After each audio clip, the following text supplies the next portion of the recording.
Hello，欢迎收看退役大学生勇闯日本冲绳。这期视频你将看到我独自前往日本冲绳参观曾经的琉球王国王城，在阴森恐怖的地下战壕探寻二战日军的秘密，孤单的在绝美崖壁海岸一个人看海，造访美军加舍纳空军基地，亲自看看老美的战争机器。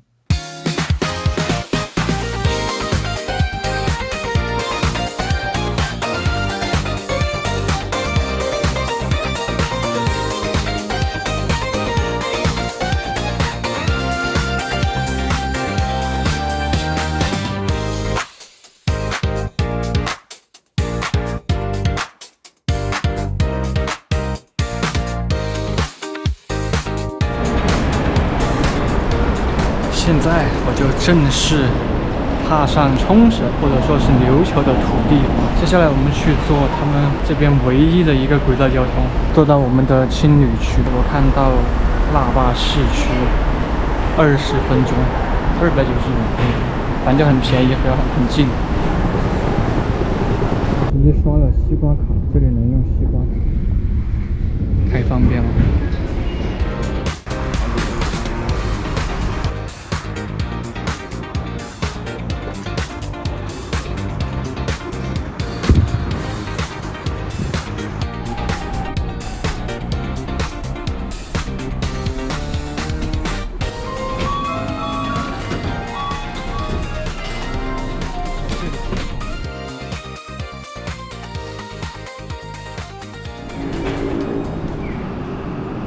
现在走出这个电车站。这次来日本是趁着最后一段时间的大学毕业生的身份，然后简化签证材料来的。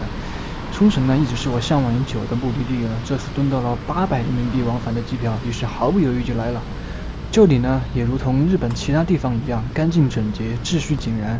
这个电车站离青旅走路也就几分钟。我安顿好以后，天也就黑了，于是开始出门觅食。お待たせいたしました。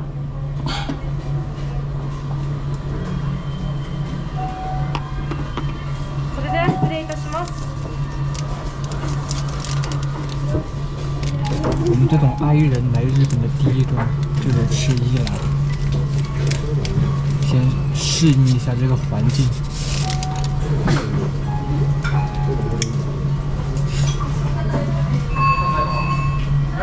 这个是熟悉的配方，熟悉的味道。我要开动了。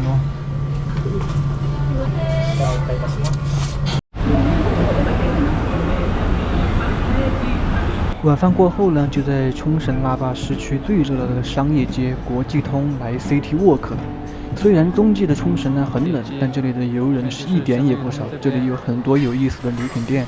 我在这里逛了半个小时呢，就回青旅早早休息了。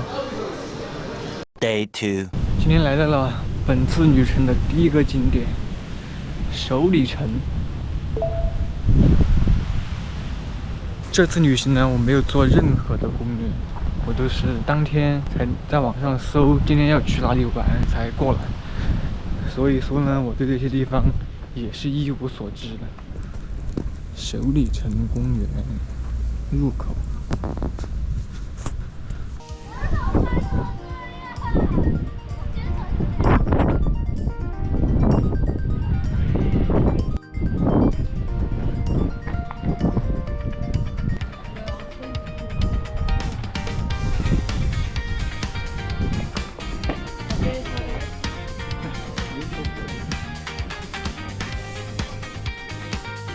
花了20块人民币买票进来。这里是冲绳的首里城，在琉球王国的时代，这里曾是王宫，也是整个国家的政治与文化中心。眼前这座红色的殿堂其实并不是原始建筑。首里城在历史上曾多次毁于战争与火灾，最近一次是在2019年的大火。现在看到的正是在逐步修复的王城。从15世纪开始，琉球王国在这里统治了近500年。它既受到了中国明清文化的影响，也融合了日本和东南亚的元素，形成了一种独特的海洋王国气质。但即便如此，当你站在这片高地上俯瞰腊八市区，仍能想象当年琉球王国最繁盛的样子。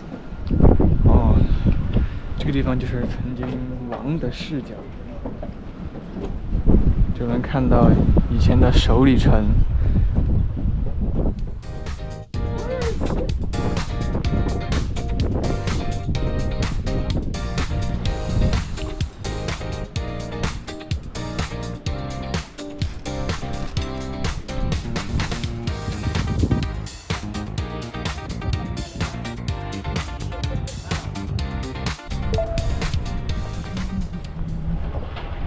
现在我们就来到冲绳县立博物馆，我看门票好像也是20块钱人民币左右，进去参观。冲绳县立博物馆是一座规模比较大的综合性博物馆，馆内涵盖了冲绳的自然、人文以及历史。从远古时期岛屿的形成，到琉球王国的兴衰，再到近代社会的变迁，都能在这里看到比较完整的介绍。而我之所以来到这里，最吸引我的当然还是关于琉球王国的历史。馆内陈列的一件件文物，都在诉说着这个孤悬海外的海洋王国与中国大陆之间千丝万缕般的联系。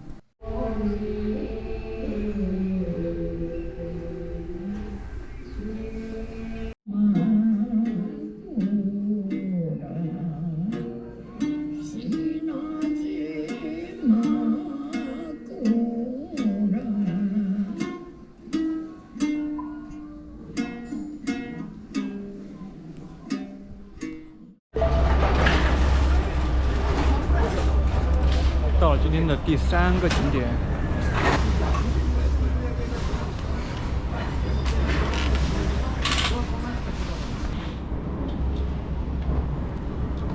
今天这里是什么日子？感觉很多本地人都在这里参拜。人太多的话，我们就不进去看了吧，因为感觉日本的寺庙也都差不多的。而且现在参拜还在排队。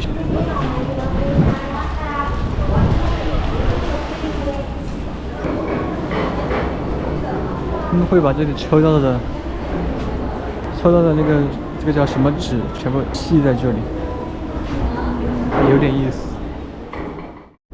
来这个神宫旁边的这个海滩看一看，听说这里是那霸市区仅有的一处沙滩。海水非常碧绿啊，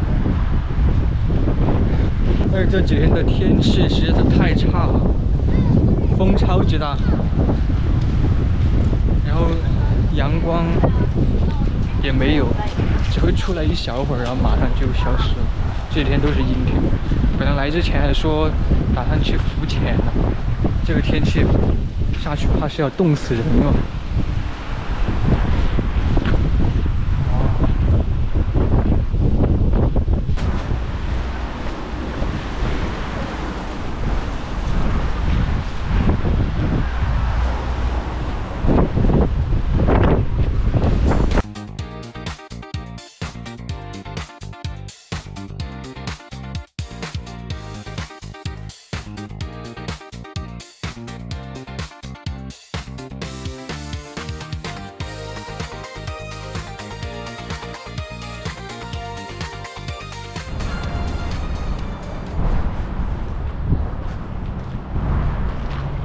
这个海边的天气真的是太冷了，这个风超级大，这个耳朵都冻僵了。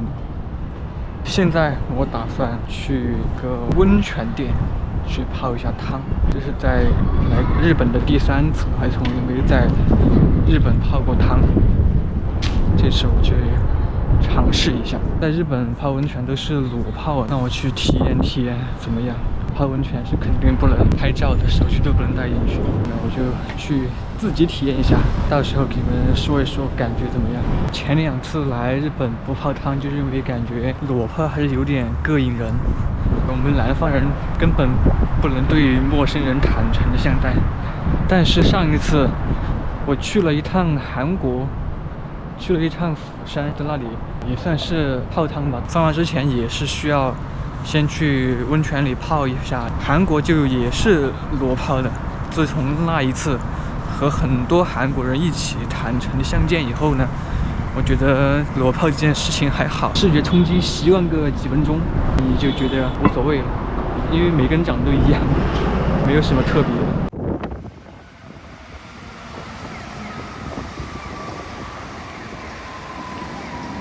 2 hours later. 出了身后这家店，泡完了，浑身暖和，风吹的都不冷了。但是我觉得唯一的缺点就是有点小贵，成人价格带毛巾的，就是1800日元，人民币就是80块钱。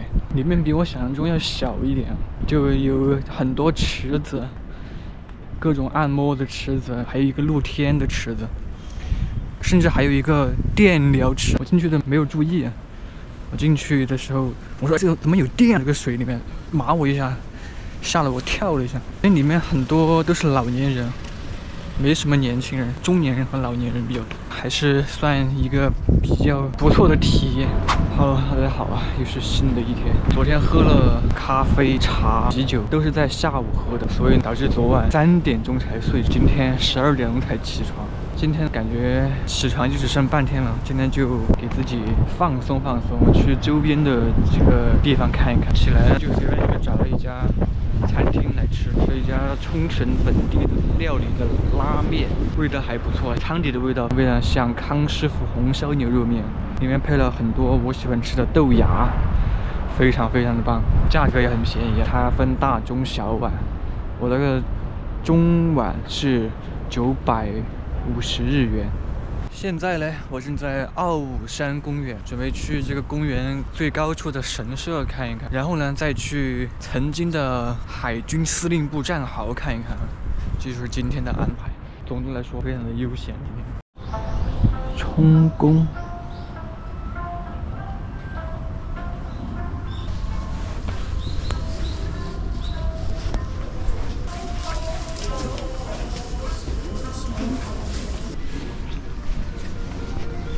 有一只猫猫。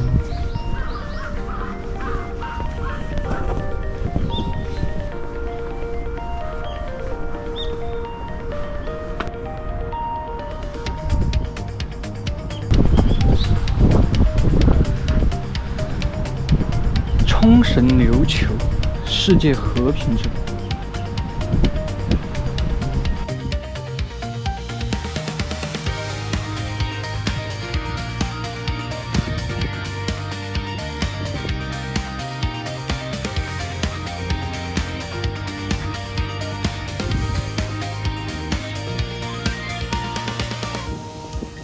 这里参观完以后呢，我就坐公交车去往了下一个目的地。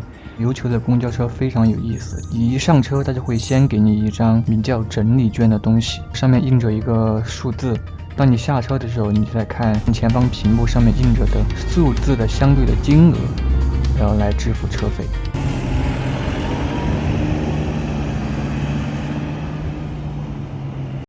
他们这些公交车司机真的好耐心，也不会说英语。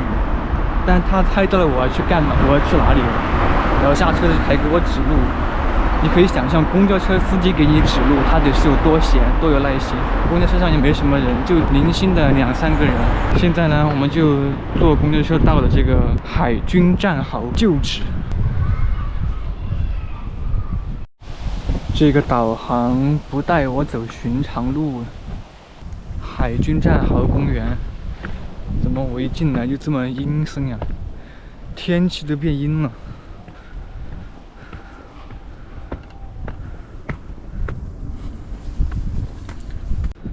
哇，这里好高啊！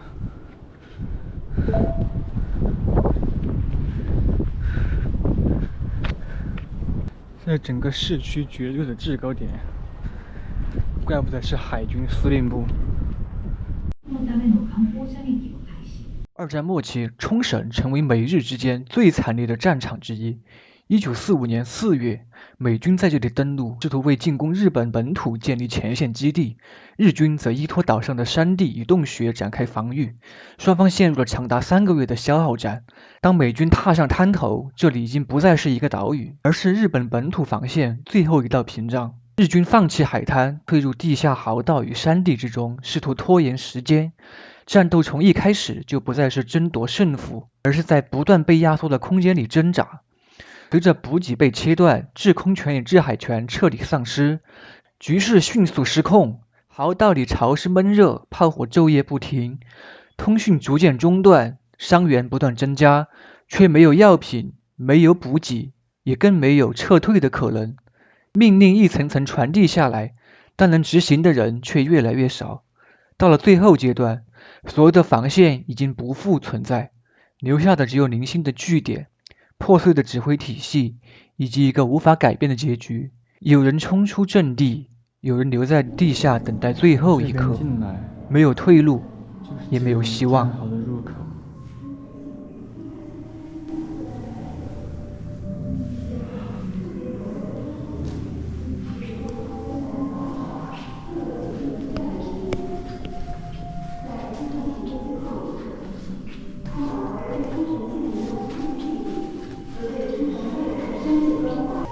一进来就感觉瘆得慌，主要是里面一个人也没有。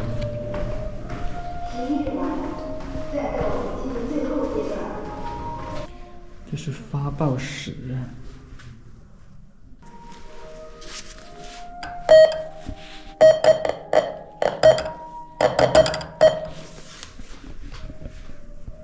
我们要怀着铭记历史、珍惜和平的心态来观看。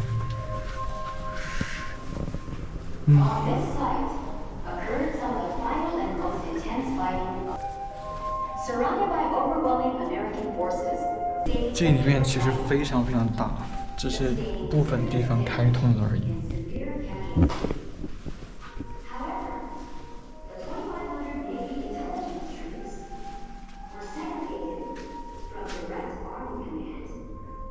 这个是作战室。这些是弹孔吗？这些？哦，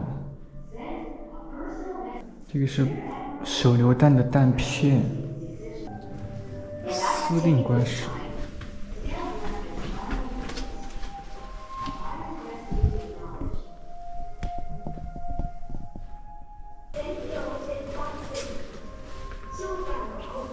这些都是没有开放的地区。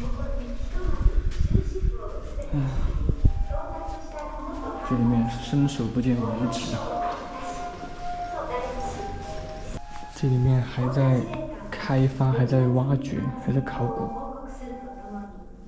最后战场的冲绳原海军司令部战壕，昭和20年6月13日，即1945年6月13日，海军部队司令官大田石中将及下属的多数将士，就是在这个战壕中自决身亡，为国捐躯的。当时的海军部队在长达80多天的激战中损伤惨重，外有美军重重围困。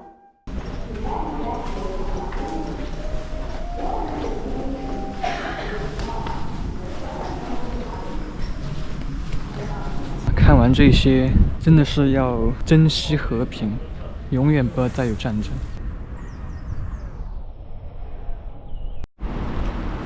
现在我们来到了赖长岛，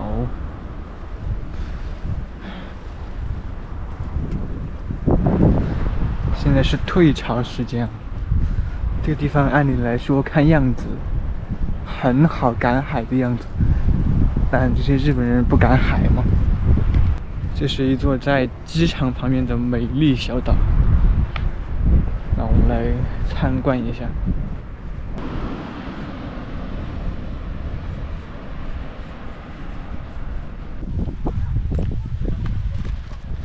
这个海边全是珊瑚，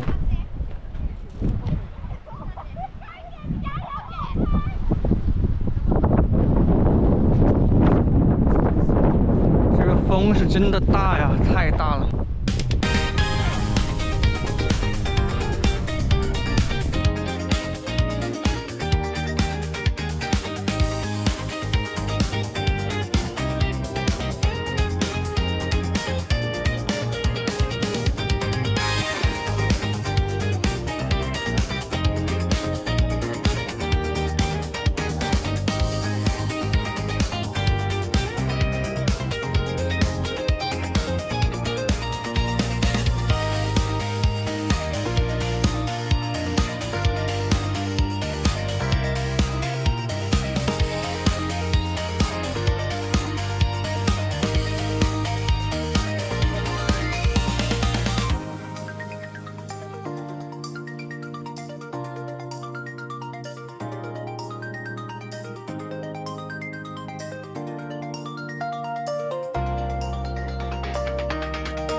波贾的旅游巴士，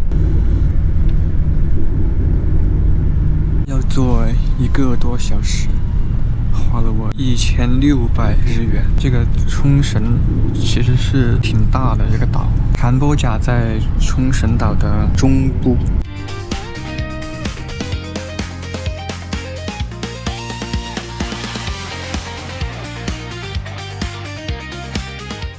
现在下了车，还要走这么远的野路才能走过去，我真服了。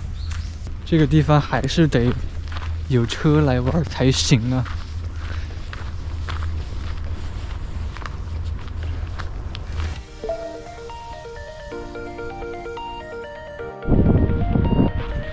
终于走到海边了。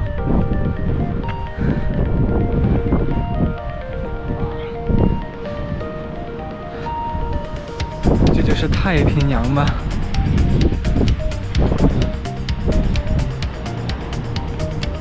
真的好蓝啊，这个海水。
这个水真的是太清澈了，无滤镜，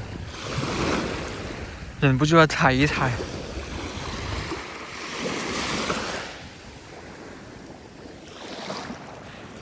还是有点冻脚哦。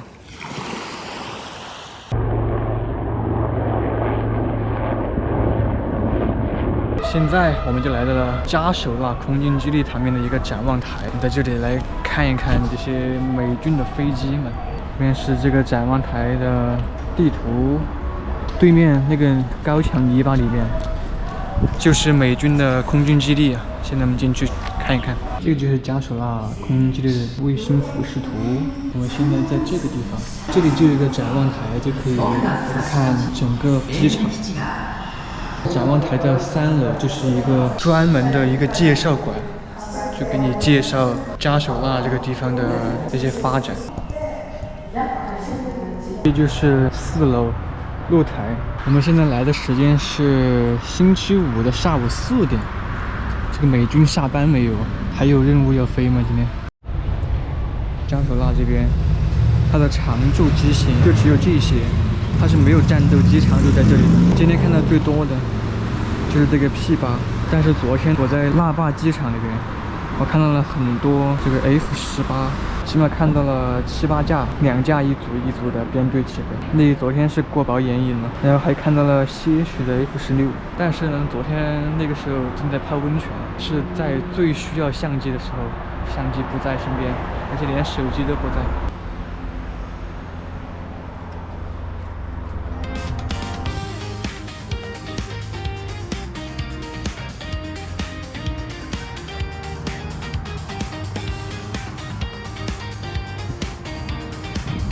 这里是加手纳空军基地，是美国在远东地区规模最大的空军基地之一。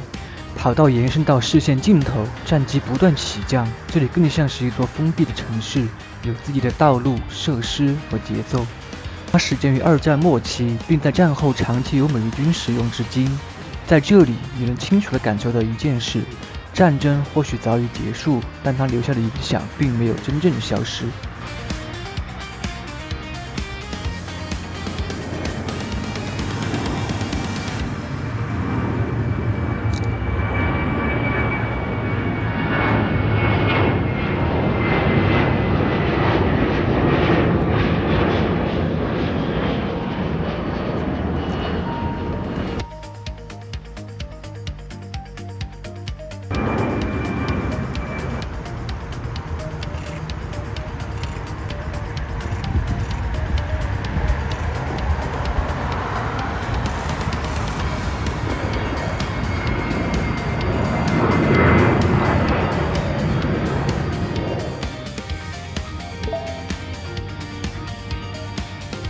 我离开加索纳基地以后，来到了美国村。与封闭而严肃的空军基地不同，这里是另一种完全不同的存在。街道明亮，店铺林立，美式风格的建筑、餐厅和音乐让这里显得轻松而开放。同样与美国有关，一边是隔离与秩序，一边是消费与日常，这种并存也成为冲绳独特的一部分。